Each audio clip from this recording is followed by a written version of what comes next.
bimfashe kuzana amashusho y'ingenzi nayo tuyabereke tubere ko ku mupaka hano bimeze, hanyuma mu kanya nihagira impinduka cyangwa ikindi kiyongera turakomeza kubabwira uko bigende bitandukana. Ese hari ikyo buri ofisiyeri butangaze kuri iki usibye amashusho tureba n'ibyo tubona, ariko ntibaratangaza ko bafashe uyu mujyi. Noneho turibaza Colonel Nangu uyoboye AFC akaba ari umwe mu bahoze Kinshasa akuriye komisiyo y'amatora, avuga ko yashyizeho Tshisekedi atatsinze.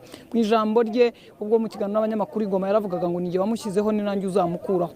Ibi birimo biraba kandi twibaza ngo amakuru tudahagazeho ariko arimo kuvugwa nuko izi nyeshyamba zirimo zerekera ku mupaka w'epfo aho bashaka gufunga imipaka yose ku buryo umuntu uva muri Kongo cyangwa abahunga badashobora abantu Kongo Uburundi wewe butagihana imbibi na Kongo mu buryo bwo kuvuga ngo ninde ukontora hagati aho harimo FARDC cyangwa se Wazalendo. Igihari nuko mu gice cy'epfiriya ku mupaka wa Kamanyura amakuru atugeraho hagenzurwa na Wazalendo ndetse n'izindi ngabo nkeya aho ingabo nyinshi zagiye. Ariko amakuru nanone atugeraho muri aka kanya nuko bivugwa ko General Masunzu ashobora kuba yamaze kwambuka agana mu Burundi aho atekereza ko ashobora gutegura uburyo bwo kugaruka gutanga umusada cyangwa gutabara. Ari nayo mpamvu M23 bavuga ko bashobora kuba bagiye gufunga uwahungiye Burundi ntaba afite amahirwe yo kugaruka gufasha cyangwa gutera Kongo cyangwa se igice kigenzurwa n'izi nyeshyamba. Katubaha akanya mukurikire aya mashusho. Ni kiongozi wa M23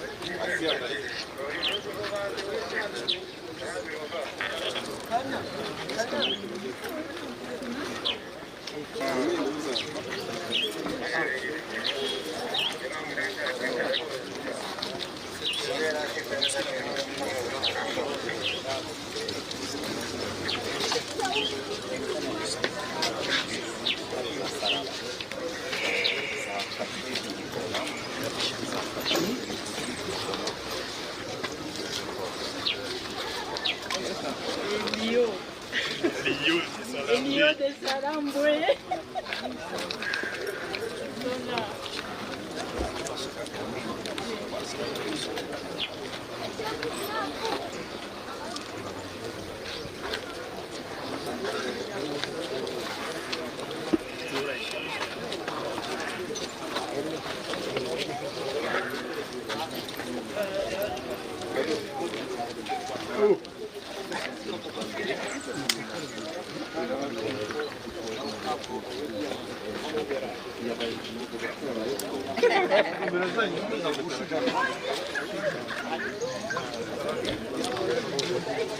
n'ubugenderane nubwo ntabwo bivuze ngo buri buze guhagarara ubu rero ni ikintu kigezweho ukanakana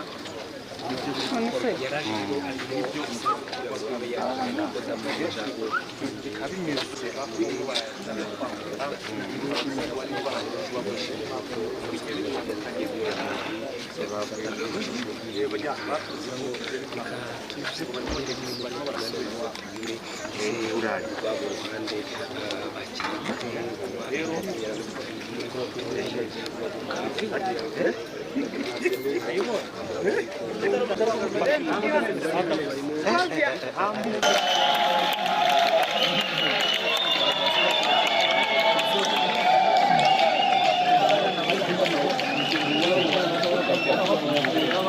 Voilà, ils ont fait leur entrée dans la ville de Bukavu. Direction gouvernorat de province, les institutions, voilà. Ils sont dans la ville de Bukavu désormais.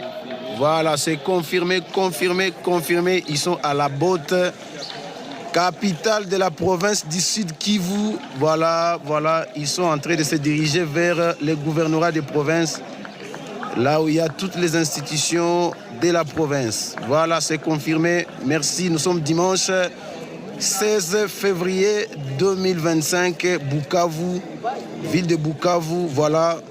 Elle est passée entre les mains du M23.